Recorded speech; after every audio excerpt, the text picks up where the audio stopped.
In the name of transparency and accountability, some lawmakers have now been releasing copies of their statements of assets, liabilities, and net worth or SALN. In the Senate, Senator Risa Ontiveros has made her SALN public, showing a net worth of over 18.9 million pesos. Several members of the House of Representatives have also released their respective SALNs. The most recent is Kamanggagawa Party List Representative Eli San Fernando, whose net worth stands at over 2.2 million pesos. The Makabayan Bloc also released copies of their SALNs last week with net worths ranging from over 280,000 pesos to 10.9 million pesos.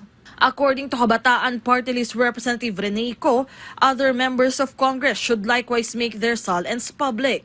Kailangan nating i-welcome yung scrutiny ng public, no?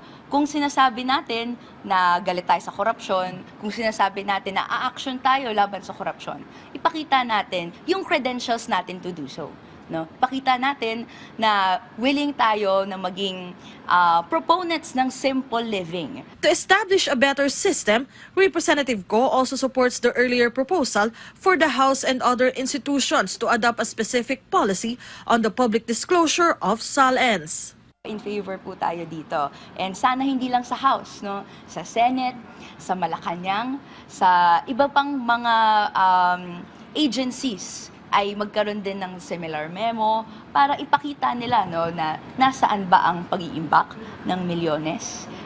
Nasaan din yung ating mga opisyales na ino-observe yung Section 4H on simple living. Melalis Moras from the National TV Network for a New and Better Philippines.